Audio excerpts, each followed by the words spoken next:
अस्सलाम वालेकुम स्टूडेंट्स। इस वीडियो में हम आपको पेपर पैटर्न बताएंगे। टेक्स्ट का पेपर 3 सेक्शंस पे होगा। जिन स्टूडेंट्स ने पहले FR या F5 कोई भी पेपर अटेम्प्ट किया है तो उनको CBE का पैटर्न मालूम है, लेकिन ये वीडियो उन स्टूडेंट्स के लिए है मेनली जिन्होंने आज से पहले कभी CBE का फॉर्मेट नहीं देखा। तो पेपर टेक्स्ट का 3 सेक्शंस पे होगा। सेक्शन ए में we are going to have 15 MCQs जिसकी वर्थ 2 मार्क्स ईच है। Means to say section A में 15 क्वेश्चन होंगे जो 2 मार्क्स ईच होगा। Means we have 30 marks here. कहाँ से आएंगे ये एमसीक्यूज? तो पूरे कोर्स से आएंगे ये एमसीक्यूज। कोई एग्जामिनर ने एरिया डिफाइन नहीं किया।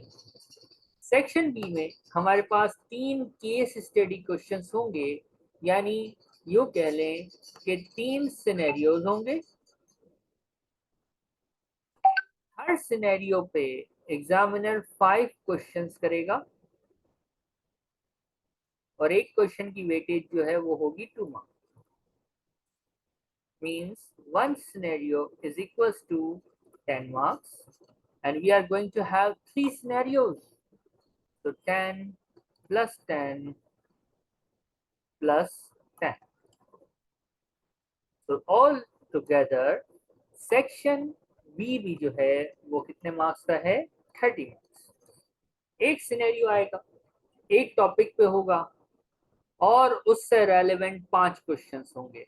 दूसरा सिनेरियो होगा, एक टॉपिक पे होगा, उससे रेलेवेंट 5 क्वेश्चंस होंगे। तीसरा सिनेरियो होगा, एक टॉपिक पे होगा और उससे रेलेवेंट 5 क्वेश्चंस होंगे। अब 30 मार्क्स ये हो गए। कहाँ से आएंगे नहीं पता, एग्जामिनर की मर्जी है, कोई भी एरिया से दे दे। जब हम कोर्स पढ़ेंगे तो आपको लाइकली खुद बता देंगे कि कौन से एरिया से क्या आता है, यानी चांसेस। सेक्शन सी ये थोड़ा सा डिफरेंट है। टेक्स्ट के पेपर में सेक्शन सी से 3 क्वेश्चंस आते हैं। एक क्वेश्चन होता है 15 मार्क का, दूसरा क्वेश्चन भी 15 मार्क्स का और थर्ड क्वेश्चन होता है 10 मार्क्स का। यहाँ पे एग्जामिनर ने बता दिया है कि ये जो 15 मार्क्स दूंगा ना, ये इंडिविजुअल की टैक्सेशन से दूंगा, यानी सोल ट्रेडर, लैंडलॉर्ड या एम्प्लॉय, यानी इंडिविजुअल का taxation, competition of tax for individual के टॉपिक से ये 15 मार्क का एक क्वेश्चन दूंगा। ठीक है भाई।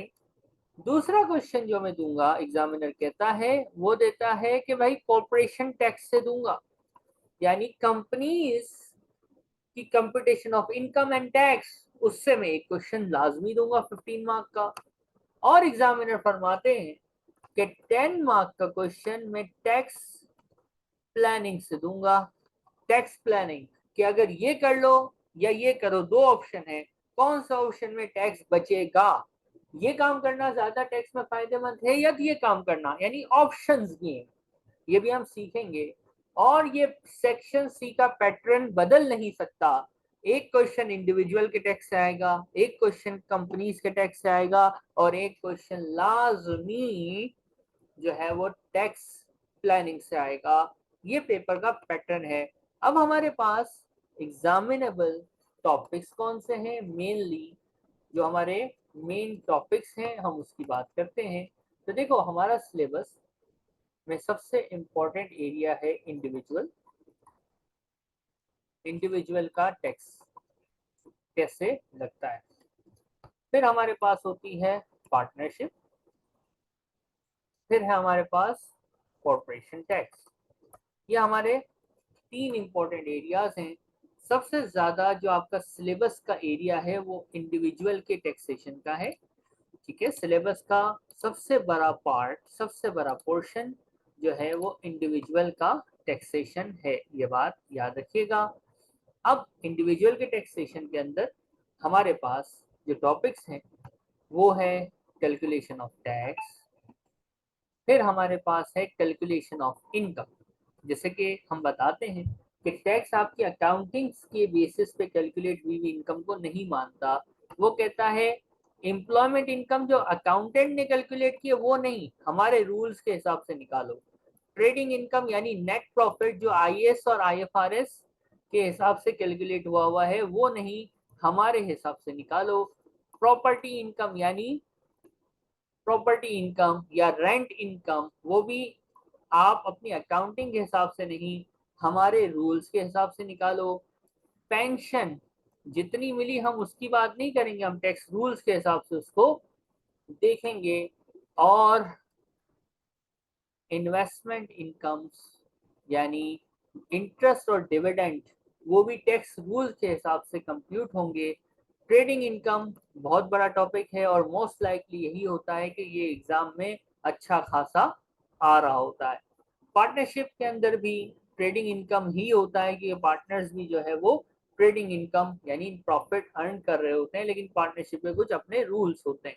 कंपनीज, ऑब्वियसली कंपनीज का नेट प्रॉफिट ही होता है, ट्रेडिंग इनकम ही होती है, यानी ट्रेडिंग इनकम इंडिविजुअल में भी है, ट्रेडिंग इनकम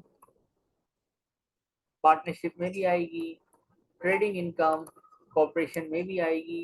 यानी ये वो टॉपिक है जो सब जगह पे कंटिन्यू होता है। प्रॉपर्टी इनकम कंपनीज में भी आएगी और कंपनीज का कंप्यूटेशन ऑफ टैक्स इंडिविजुअल से टोटली डिफरेंट है। ये तो मैं जस्ट सिलेबस का एक ओवरव्यू दे रहा हूँ। कंपनीज के अंदर ग्रुप ऑफ कंपनीज का एक टॉपिक आता है कि कंपनीज अगर पेरेंट सब्सिडरी है, एक ही चैप्टर है, तो पेरेंट के लॉसेस सब्सिडरी और सब्सिडरी के लॉसेस पेरेंट में टैक्स रिलीफ के लिए किस तरह से एडजस्ट हो सकते हैं।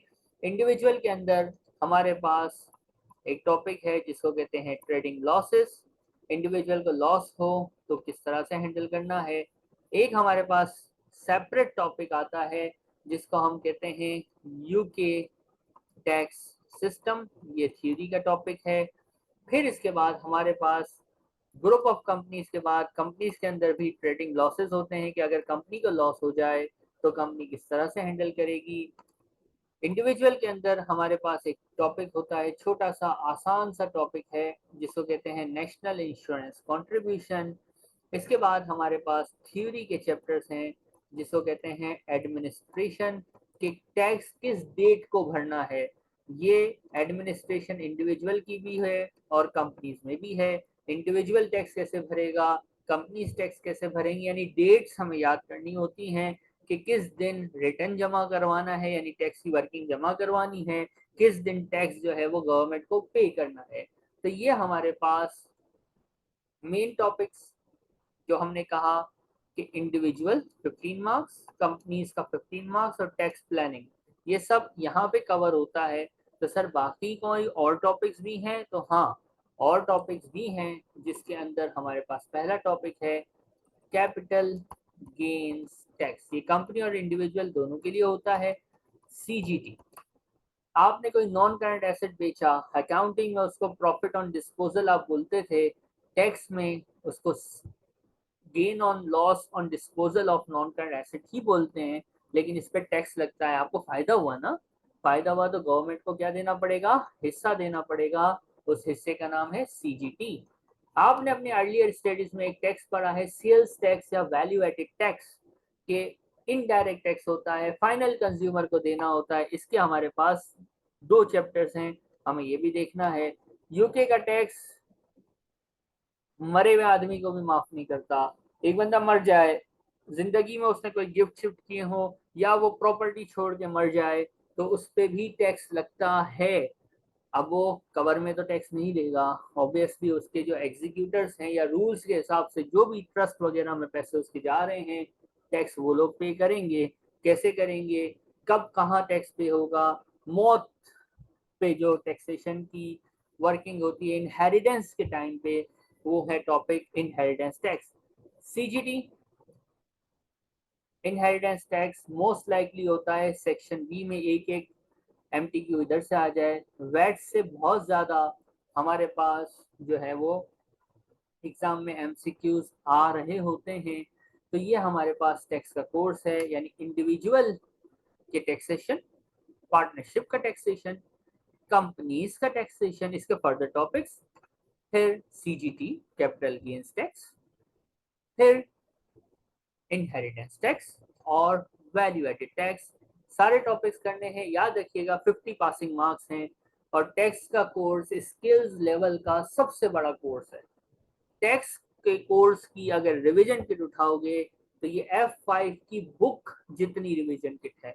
टैक्स का कोर्स स्किल्स लेवल का सबसे बड़ा, सबसे लेंथी कोर्स है, लेकिन पासिंग रेशियो सबसे अच्छा टैक्स के पेपर का है।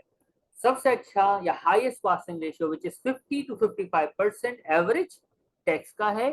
इसके बाद सबसे अच्छा पासिंग रेशियो FR का है, यानी फाइनेंशियल रिपोर्टिंग, और हम ये दोनों पेपर पढ़ाते हैं। ठीक है, जिन दोनों के पासिंग रेशियोज माशाल्लाह से बड़े अच्छे हैं। तो ये कोर्स का ओवरव्यू है। इसमें कोई भी क्वेश्चन हो तो व्हाट्सएप कीजिएगा, I will be available for you. Next video में मिलते हैं। अल्लाह हाफिज।